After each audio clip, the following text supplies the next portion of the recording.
आज की वीडियो में कुछ बड़ी खबरें, वो खबरें जो पूरी दुनिया का नक्शा बदल सकती है और इजराइल की सियासत से लेकर अरब दुनिया, अमेरिका और यूरोप तक हलचल मचा चुकी है। दोस्तों, हालात ऐसे हो गए हैं कि जब सारे दाव पेच खत्म हो गए, जब इजरायली सैनिक खुद अपनी हकीकत उजागर करने पर उतर आए हैं, सैनिक खुलकर कहने लगे हैं कि हम दवाइयां खाकर गजा में लड़ रहे हैं, हम पागल हो चुके हैं, अब और मासूमों का खून हमारे बस से बाहर है। सोचिए जरा, वो सेना जिसे दुनिया की सबसे ताकतवर सेनाओं में गिना जाता है, जिसके बारे में कहा जाता है कि उनके जवान लोहे जैसे मजबूत होते हैं, वही सैनिक आज कैमरे के सामने अपने हाथों में दवाइयों के पैकेट दिखाकर कह रहे हैं, ये देख लो, यही खाकर हम युद्ध लड़ रहे हैं, अब और बर्दाश्त नहीं होता। जी हाँ, इजराइल के ही अंदर एक पार्लियामेंट्री कमेटी में कुछ सैनिकों ने गवाही दी। उन्होंने साफ कहा, हमारा मन नहीं है युद्ध लड़ने का, हम चाहते हैं कि जल्द से जल्द गजा के साथ डील हो, हमारे लोग वापस आएं और शांति स्थापित हो। लेकिन नेतन्याहू कुछ और चाहता है। उसकी पॉलिसी साफ है, गजा को तोड़ो, मासूमों को मारो और अपनी सत्ता बचाओ।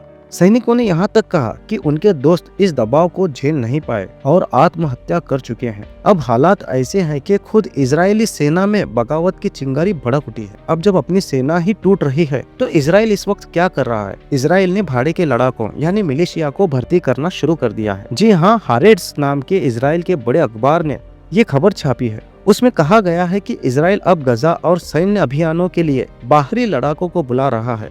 इन लड़ाकों को बदले में वेतन, हथियार, यहाँ तक कि जमीन पर कब्जे का अधिकार दिया जाएगा। सोचिए, कल तक नेतन्याहू हमास को आतंकवादी बता रहा था, दुनिया के सामने फलस्तीनियों को बदनाम कर रहा था, और आज खुद आतंकवादियों जैसे भाड़े के सैनिक खड़े कर रहा है। रिपोर्ट्स के मुताबिक ये मिलिशिया इजराइल की सेना साथ मिलकर काम कर रहे हैं। इन्हें सप्लाई रूट्स का कंट्रोल दिया जा रहा है ताकि खाने पीने से लेकर हथियारों तक का पूरा सिस्टम इनके हाथ में रहे। मतलब साफ है, अब असली सेना पीछे हट रही है और मोर्चा संभाल रहे हैं पैसों पर बिके हुए लड़ाके। दोस्तों, यूएन ने भी कह दिया है, गजा में जीनोसाइड हो रहा है, मासूम बच्चों, महिलाओं और बुजुर्गों पर बम गिराए जा रहे हैं। और अब जब पूरी दुनिया सवाल उठा रही है तो नेतन्याहू का असली चेहरा सामने आ रहा है। अब जरा नजर डालते हैं अरब दुनिया पर। कतर ऑब्जर्वर ने रिपोर्ट किया है कि पाकिस्तान और सऊदी अरब ने एक बड़ा नेटो स्टाइल में डिफेंस पैक्ट किया है। इसका मतलब आपको आसान लफ्जों में समझाता हूँ। अगर सऊदी अरब पर हमला होता है तो पाकिस्तान इससे अपने ऊपर हमला मानेगा और साथ में युद्ध लड़ेगा, और यही रूल सऊदी अरब पर भी लागू होगा। ये डील सीधे सीधे इजराइल और अमेरिका के खिलाफ अरब दुनिया की एक नई जंग की तैयारी मानी जा रही है। अब वापस बात करते हैं नेतन्याहू की। नेतन्याहू ने तो हद कर दी है। उसने दुनिया को धमकी दी है कि अगर कोई भी देश फलस्तीन को मान्यता देगा तो उसके गंभीर नतीजे होंगे। सोचिए, ये धमकी सीधे 142 कंट्रीज को दी गई है। लेकिन दुनिया इस धमकी पर क्या चुप बैठी है? नहीं, ऐसा बिल्कुल नहीं। लग्जमबर्ग ने तुरंत ऐलान किया, हम फिलिस्तीन को मान्यता देंगे, इजराइल को जो करना है कर ले। यानी नेतन्याहू की धमकियों को अब कोई भी गंभीरता से नहीं ले रहा है। इसी बीच एक और बड़ी खबर, इजराइल इराक पर हमला करने की तैयारी कर रहा है। लेकिन जैसे ही ये खबर सामने आई, रूस ने इराक को भारी हथियार और सैन्य मदद देना शुरू कर दी है। इराक की इंटेलिजेंस एजेंसीज ने साफ चेतावनी दी है कि तेल अवीव एक बड़ा हमला प्लान कर रहा है। अब इराक भी पूरी तैयारी कर रहा है और अगर ऐसा हुआ तो इजराइल एक नए मोर्चे पर फंस जाएगा। अब बात करते हैं तुर्की की। नेतन्याहू ने यरूशलेम को लेकर बयान दिया है कि ये हमारा शहर है, ये कभी किसी और का नहीं होगा। लेकिन तुर्की के राष्ट्रपति एर्दोगान ने पलटवार किया और जवाब में कहा, यरूशलेम मुसलमानों का हक है, हम 1 इंच भी नहीं हटेंगे। यानी अब तुर्की भी खुलकर मैदान में आ गया है। बात यूरोप की करें तो यूरोप से भी इजराइल को बड़ा झटका मिला है। स्पेन ने 2 बड़े फैसले किए हैं। पहला फैसला ये कि अगर 2026 वर्ल्ड कप में इजराइल की टीम शामिल होगी तो स्पेन अपनी टीम नहीं भेजेगा। दूसरा फैसला ये कि 700 मिलियन यूरोस की आर्म्स डील जो इजराइल के साथ की थी उसे तुरंत रद्द कर दिया गया है। और यकीन मानिए, ये कदम इजराइल की डिफेंस इंडस्ट्री पर सीधा हमला है।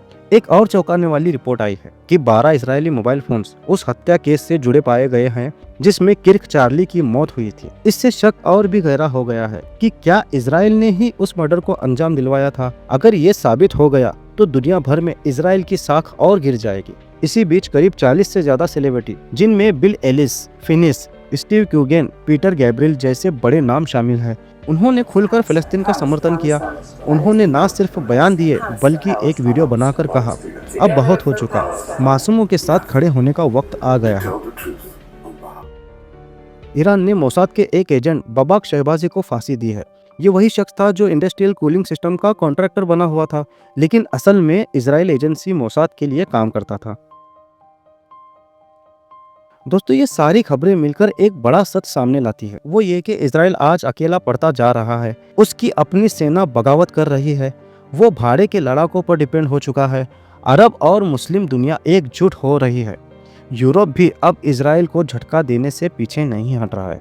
नेतन्याहू की हर धमकी का अब उल्टा असर हो रहा है और सबसे बड़ा सवाल यही है, क्या इजराइल इतने सारे मोर्चों पर एक साथ लड़ पाएगा? तो दोस्तों एक बात बता दूं, इतिहास गवाह है, कोई भी ताकतवर मुल्क हो, चाहे अमेरिका हो या रशिया, एक साथ 10-20 मोर्चे नहीं लड़ सकता। नेतन्याहू ने पूरी दुनिया को अपना दुश्मन बना लिया है और अब हालात इस ओर इशारा कर रहे हैं कि आने वाला वक्त इजराइल के लिए सबसे मुश्किल वाला दौर होगा। अमेरिका और यूरोप को अपनी ताकत पर हमेशा घमंड रहा, इसी वजह से हर इलाके में उनके प्रॉक्सीज है, उनका नेटवर्क और उनके एजेंट्स फैले हुए हैं। हर मुल्क में ऐसे लोग हैं जो ये तक रिपोर्ट कर देते हैं कि कौन सा लीडर अपने बेडरूम की लाइट कब बंद करता है और कौन सा लीडर किसके साथ पर्सनल टाइम स्पेंड करता है। ये डाटा ही इन सुपर पावर्स की असली स्ट्रेंथ है, क्योंकि ब्लैकमेलिंग का पूरा एक लंबा हिस्टोरी इन वेस्टर्न पावर्स के साथ जुड़ा है। इसी वजह से मुस्लिम कंट्रीज एक प्लेटफॉर्म पर तो आ जाते हैं, लेकिन एक छतरी के नीचे कभी नहीं आ सकते। सबके वीक पॉइंट्स अमेरिका और वेस्ट के हाथ में हैं। इसी वजह से नेटो की तरह एक मुस्लिम मिलिट्री अलायंस की जो बात होती रही, वो अभी तक सिर्फ फाइल्स में ही दबी पड़ी है। क्योंकि अगर ऐसा अलायंस बनाना है तो अमेरिका से दूर होना पड़ेगा, तभी वो ऐसा एग्रीमेंट बना सकते हैं, लेकिन अमेरिका कभी ऐसा नहीं चाहेगा। लेकिन इस बीच सऊदी अरबिया और पाकिस्तान ने वो करके दिखाया जो 55-56 मुस्लिम कंट्रीज नहीं कर पाए, यानी एक नया डिफेंस अलायंस तैयार है। लेकिन इंटरेस्टिंग बात यह है कि पाकिस्तान और सऊदी अरबिया के दरमियान बॉर्डर भी नहीं है। पाकिस्तान ने खुद सऊदी जाके डिफेंस एग्रीमेंट साइन किया। और सबसे बड़ी बात, 57 मुस्लिम कंट्रीज में सिर्फ पाकिस्तान ही एक ऐसा मुल्क है जिसके पास न्यूक्लियर वेपन्स हैं। लेकिन फिर भी ना अमेरिका को, ना यूरोप को और ना ही इजराइल को पाकिस्तान के हथियार से डर लगता है। क्यों? क्योंकि पाकिस्तान सबकी डार्लिंग है, चाहे वो यूरोप हो, अमेरिका हो, रशिया हो या चाइना। मतलब पाकिस्तान हर तरफ खुशी बांटने की कैपेसिटी रखता है। इसी वजह से ईरान से अमेरिका, इजराइल और यूरोप को प्रॉब्लम है, लेकिन पाकिस्तान से नहीं। पाकिस्तान ऐसे पॉइंट पर खड़ा है जहां उसका डांस देखकर अमेरिका भी खुश है, रशिया भी खुश है और चाइना तो हर मोमेंट पर ताली बजाता है और अरब कंट्रीज भी सीटी मारने को तैयार है।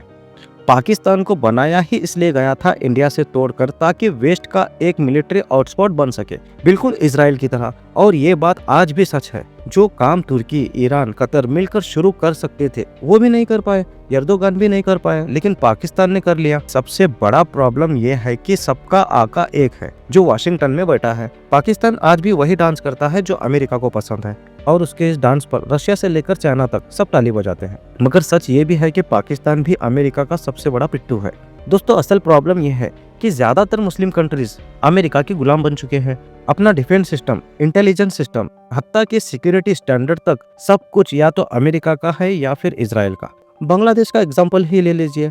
जब शेख हसीना पीएम थी, अमेरिका ने बांग्लादेश से एक आइलैंड की मांग की थी अपना मिलिट्री बेस बनाने के लिए। शेख हसीना ने मना कर दिया और जैसे ही उसने अमेरिका की बात नहीं मानी, उसकी कुर्सी खत्म कर दी गई। एक रिवॉल्यूशन के नाम पर उसकी गवर्नमेंट गिरा दी गई। आज शेख हसीना इंडिया में मेहमान बन के बैठी है और बांग्लादेश में अमेरिका का फेवरेट लीडर बिठा दिया गया है। अब वहाँ अमेरिका की आर्मी भी आ चुकी है, ये बहाना बताकर कि हम नेचुरल डिजास्टर में मदद करने के लिए आए हैं, लेकिन असल मकसद मिलिट्री फुटहोल्ड बनाना है। एग्जैक्टली यही सिचुएशन पाकिस्तान के साथ है। ये भी अमेरिका का पपेट है। इमरान खान की गवर्नमेंट इसी वजह से गिराई गई क्योंकि वो अमेरिका से दूर जा रहा था। आज शहबाज शरीफ की गवर्नमेंट है और वो अमेरिका और यूरोप की डार्लिंग है। और आज ये सब बस शुरुआत है, आगे और बड़े सरप्राइज मिलेंगे। तो दोस्तों वीडियो कैसा लगा कमेंट बॉक्स में जरूर बताएं और वीडियो पसंद आए तो लाइक और शेयर करें और मेरे चैनल को सब्सक्राइब करें।